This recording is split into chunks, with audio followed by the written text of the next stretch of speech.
ચાલો વિદ્યાર્થી મિત્રો, આપણે ગયા લેક્ચરમાં આરસી પરિપથ જોઈ લીધો, આરએલ પરિપથ જોઈ લીધો. હવે ત્રીજો છે એલસી પરિપથ. આ પણ તમારે તો જે માં છે, બરાબર. તો એલસી પરિપથ જેમ બધાની અંદર આપણે વાત કરી હતી કે શ્રેણી અને સમાંતર, તો આની અંદર પહેલા વાત કરીએ શ્રેણી જોડાણ. બરાબર. તો કે એલ અને સી ઇન્ડક્ટર અને કેપેસિટર બંનેને એકબીજા સાથે શ્રેણીમાં જોડવામાં આવે. તો ધારો કે ઉદ્ગમ તો આપણે જે લઈએ છીએ કે V બરાબર Vm sin ઓમેગા t, બરાબર. તો માટે L ના બે છેડા વચ્ચે વિદ્યુત સ્થિતિમાન તો VL બરાબર શું થઈ જશે, IXL. એવી જ રીતે C ની બે પ્લેટ વચ્ચે વિદ્યુત સ્થિતિમાન તો VC બરાબર શું થઈ જશે, IXC, બરાબર. ત્યારબાદ કડા તફાવત તો તમને ખબર છે કે L માટે વિદ્યુત પ્રવાહ એ વિદ્યુત સ્થિતિમાન કરતા π/2 જેટલો પાછળ હોય અને C માટે વિદ્યુત પ્રવાહ એ વિદ્યુત સ્થિતિમાન કરતા π/2 જેટલો આગળ હોય, બરાબર. પછી આની માટે ફેઝર ડાયાગ્રામ દોરીએ. ફેઝરની આકૃતિ આની માટે દોરીએ તો આગળ આપણે વાત કરી હતી એમ કે શ્રેણી જોડાણ છે. શ્રેણી જોડાણ છે એટલે સંદર્ભ તરીકે આપણે વિદ્યુત પ્રવાહને લેશું, બરાબર. અહીંયા ઓમેગા ટી. પરંતુ હવે શું થશે, આર વાળું પદ જ નથી, બરાબર. બે જ વસ્તુ ખાલી છે કે એલ માટે ઇન્ડક્ટર માટે વિદ્યુત પ્રવાહ વિદ્યુત સ્થિતિમાન કરતા π/2 જેટલો પાછળ.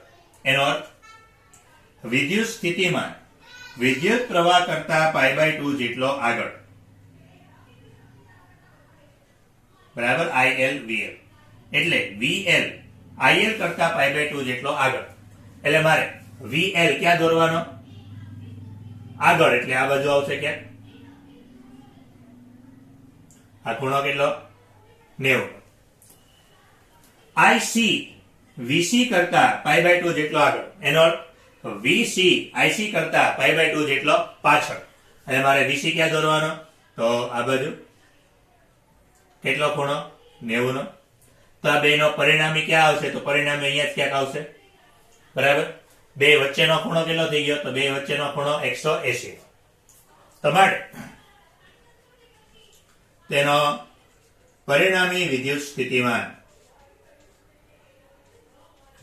તો પરિણામી વિદ્યુત સ્થિતિમાન એટલે શું કરશું, તો V² બરાબર V બરાબર વર્ગમૂળમાં A નો વર્ગ વત્તા B નો વર્ગ વત્તા 2AB cos θ, એટલે VL નો વર્ગ વત્તા VC નો વર્ગ 2VL VC cos 180, બરાબર. બે વચ્ચેનો ખૂણો કેટલો, 180. તો માટે VL નો વર્ગ વત્તા VC નો વર્ગ cos 180 એટલે -1, એટલે -2 VL VC. તો માટે શું અહીંયા મળ્યું, આજે આ કોના જેવું મળ્યું, A નો વર્ગ -2AB પ્લસ B નો વર્ગ, એટલે VL VC આખાનો વર્ગ. તો વર્ગ વર્ગમૂળ ઉડી જશે એટલે શું મળશે, VL VC. પરંતુ આમાં હંમેશા VL VC મળે એવું જરૂરી નથી. જો VL VC કરતા મોટો હોય તો પરિણામી વિદ્યુત સ્થિતિમાન શું લખી શકાય, VL VC. અને જો VL VC કરતા નાનો હોય તો શું લખી શકાય, VC VL, બરાબર. બીજી બધી કિંમત મૂકી દઈએ કે VL બરાબર, તો કે VL બરાબર IXL, VC બરાબર IXC, બધામાં I કોમન કાઢી નાખીએ. એટલે I એટલે શું થઈ જશે અહીંયા XL XC, એટલે I બરાબર V upon XL XC. તે રીતે આની અંદર તે જ રીતે ડાયરેક્ટ લખી નાખીએ કે તે જ રીતે I બરાબર V upon XC minus XL. બરાબર, એટલે કે આની અંદર ઇમ્પિડન્સ જે આપણે કીધું હતું ને I બરાબર V અપોન Z, તો ઇમ્પિડન્સ કેટલો મળી શકે? XC માઇનસ XL, જો XC મોટો હોય તો, અને XL માઇનસ XC જો XL મોટો હોય તો. બરાબર, તો હવે આની અંદર આ રીતે વિદ્યુત પ્રવાહ મેળવી શકાય. બરાબર, બહુ સિમ્પલ વસ્તુ છે વિદ્યુત પ્રવાહમાં, કઈ અઘરી વસ્તુ છે નહીં એની અંદર. હવે બીજું કળા તફાવત. તો કળા તફાવતની અંદર પાછો એક પ્રોબ્લેમ ઉભો થશે કે tan phi બરાબર જ્યારે હું સૂત્ર લઉં b sin theta upon a plus b cos theta, તો પ્રોબ્લેમ આવે છે a કોને લેવો, b કોને લેવો. બરાબર, કારણ કે કોઈ પણ એકને a લઈ લેશો તો એની સાપેક્ષે ખૂણો મળશે. કોઈ પણ એકને a લઈ લઈએ, ધારો કે l ને a લઈ લઈએ, c ને b લઈ લઈએ. ચલો, તો l ને a લીધો છે એટલે અહીંયા શું મળશે? vc sin 180 છેદમાં a આપણે કોને લીધો? vl ને. sin 180 તો sin 180 તો 0. બરાબર, એટલે કળા તફાવત શું થઈ ગયો? 0 થઈ ગયો. તો tan phi બરાબર 0 થઈ ગયું, એટલે કે કળા તફાવત tan phi 0 છે એટલે phi પણ 0 થઈ ગયું. બરાબર, તો એનો અર્થ એમ થઈ ગયો કે અહીંયા આનો જે પરિણામી વિદ્યુત સ્થિતિમાન મળશે એ પરિણામી વિદ્યુત સ્થિતિમાન ક્યાં મળશે? અહીંયા.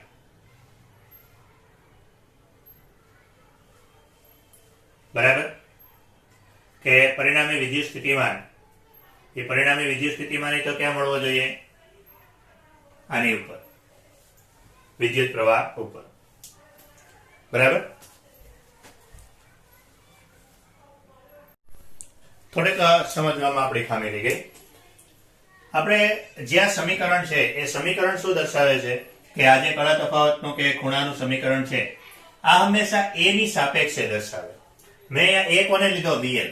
એનો અર્થ એમ થઈ ગયો મને આજે ખૂણો મળ્યો એટલે એનો અર્થ એમ થઈ ગયો કે પરિણામી વિદ્યુત સ્થિતિમાં તે vl ની સાપેક્ષે 0 ખૂણા પર છે, 0 ડિગ્રી પર છે. vl ની સાપેક્ષે, કે vl ની સાપેક્ષે 0 ડિગ્રી પર છે એનો અર્થ શું થઈ ગયો? તો એનો અર્થ એમ થઈ ગયો કે પરિણામી વિદ્યુત સ્થિતિમાન અહીંયા નથી.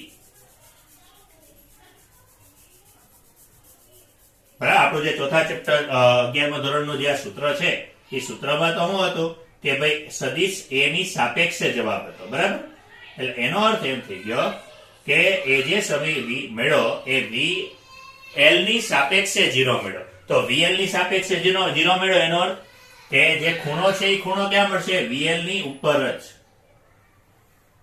એનો અર્થ એમ થઈ ગયો કે પરિણામી વિદ્યુત સ્થિતિમાન ક્યાં મળે છે? તો કે vl ઉપર. બરાબર, તો પરિણામી વિદ્યુત સ્થિતિમાન vl ઉપર મળે છે. vl ઉપર મળે છે એનો અર્થ શું થઈ ગયો કે I કરતા π/2 જેટલો પરિણામી વિદ્યુત સ્થિતિમાન π/2 જેટલો આગળ. બરાબર, એટલે અહીં કે LC પરિપથ માટે આ કળા તફાવત આ નહીં લેતા, આને કામ કરો બીજું કંઈક નામ આપી દઈએ, આલ્ફા આપી દઈએ. કે LC પરિપથ માટે કળા તફાવત જો VL મોટો હશે, બરાબર, તો એ π/2 જેટલો આગળ હશે. અને જો VC મોટો હશે તો π/2 જેટલો પાછળ હશે. બરાબર, આ ધ્યાન રાખજો. એટલે LC પરિપથ માટે કદાચ ક્યારેક ગણતરીમાં આવે તો એનું એ ખાસ ધ્યાન રાખવું તમારે. બરાબર, કે tan આલ્ફા માટે એટલે જો VL મોટો હશે તો કળા તફાવત +π/2 હશે, VL નાનો હશે તો કળા તફાવત -π/2 હશે. તો આ શ્રેણી જોડાણ માટે જોયું. ત્યારબાદ સમાંતર જોડાણ માટે જોઈએ કે